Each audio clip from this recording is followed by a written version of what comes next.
Anthony Bourdain once said there's a guy in my head, and all he wants to do is lay in bed all day long, smoke pot, and watch old movies and cartoons. My life is a series of stratagems to avoid and outwit that guy who is that guy for you. And what do you do to avoid him?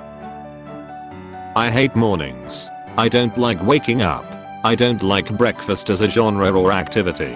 I don't see a good reason to be anywhere ever before 10 AM. I started forcing myself to wake up early and go to the gym before work.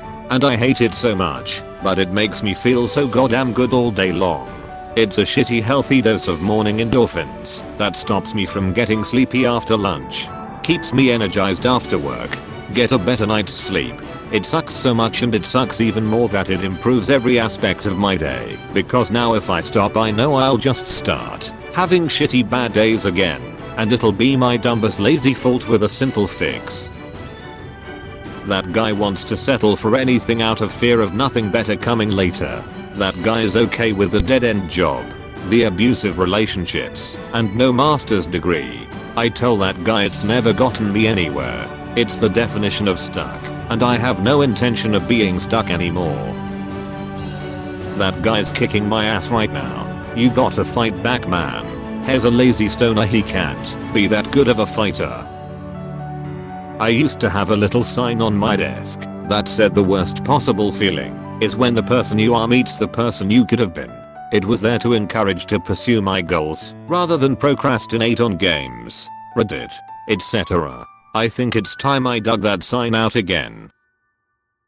The guy who wants to go streaking during the Super Bowl halftime show.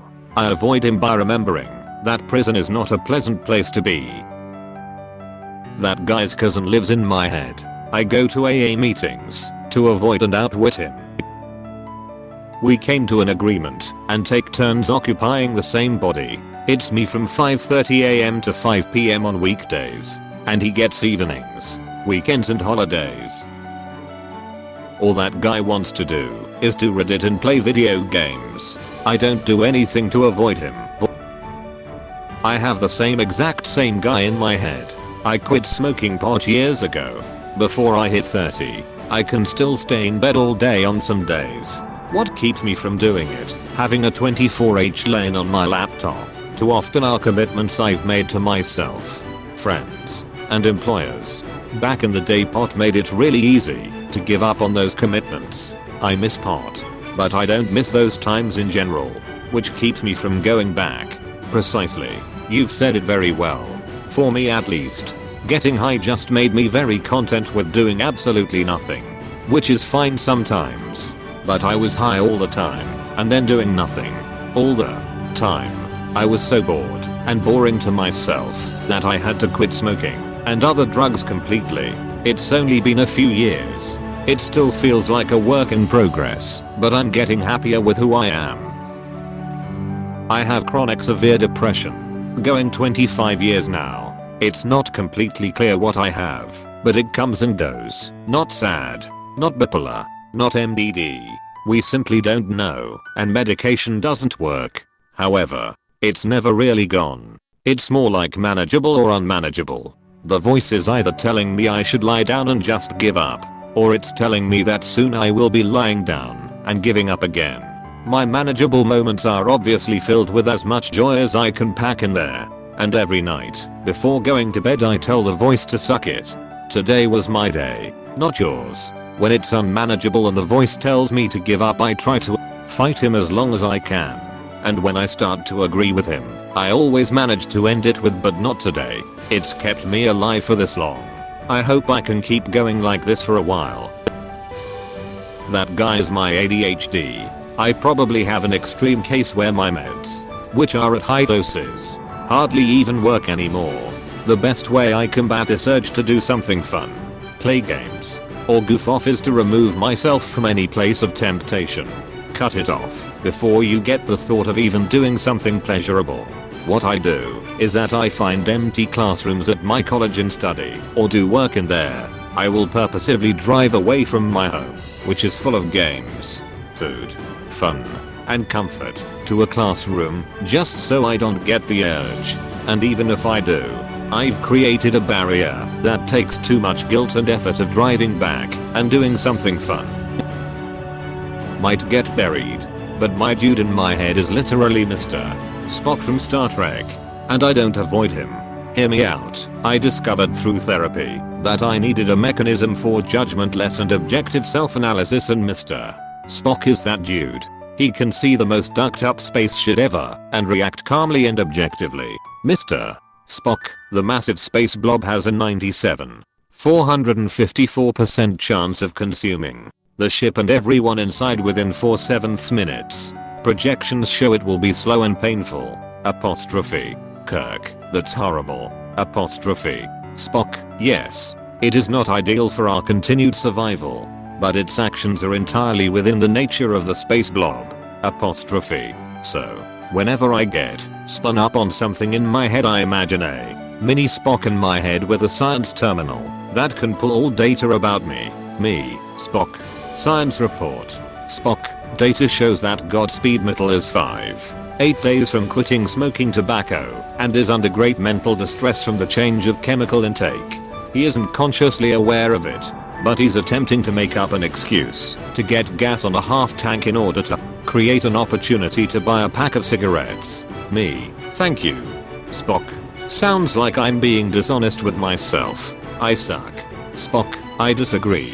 It's entirely within the nature of a nicotine addict to seek out a source of nicotine intake.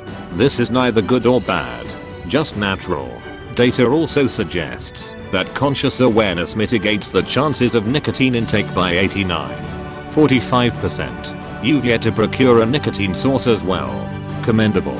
Just going through that mental exercise will help knock me out of a mental spoon up state, help sort out emotions, feelings, all that stuff, into a paused, objective, and most importantly, non-judgmental way. Edit. Holy shit. I'm happy this was received as well as it was.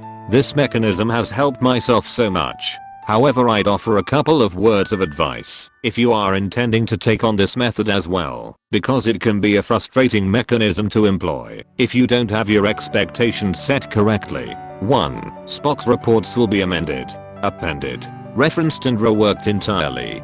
This is all part of the process. Even Spock had several times where extended analysis was needed to understand something in order to create a way to cope/overcome/worth avail.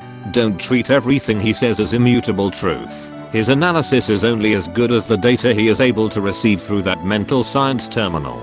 Your initial reports will upgrade that terminal for stronger analysis in the future. 2.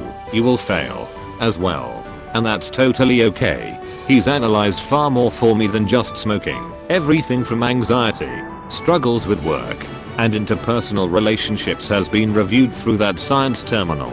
But sticking with the smoking report as an example, recognizing that getting gas was just an excuse to get cigarettes didn't come from a single analysis, but was referenced from a prior science report, as at one point I had quit smoking, went to get gas a few days later, and drove away with a pack of cigs in my pocket. Spock reported.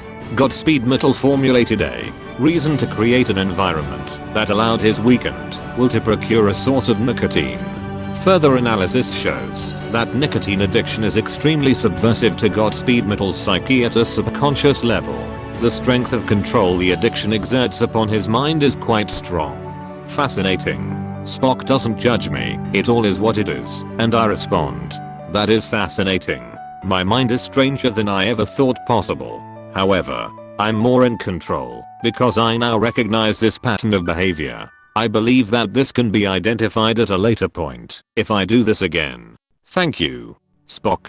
That failure to stop smoking at that time was an opportunity to learn about myself. And FYI, I'm several months smoke free and still going. 3. This isn't to make someone an emotionless logic machine. Either. Spock understands human nature is an emotional experience. Humans get horny, sad, happy, angry, depressed, excited, all of that stuff that comprises a human condition. It's all part of the logic of being human. Take that into account. Yet strive to be aware of your humanity and make conscious decisions on what you do instead of subconsciously reacting emotionally. 4. Trust your intuition. Your instincts have been developed over millions of years of evolution. Your mind is powerful and can subconsciously recognize threats and bones to your world and yourself, even if you don't understand why your guts are acting the way they are. Don't dismiss it. Run it by Spock, and if you don't come to a satisfactory answer, you can always revisit later when you've more experience, time, and data. Please click subscribe if you enjoyed this video.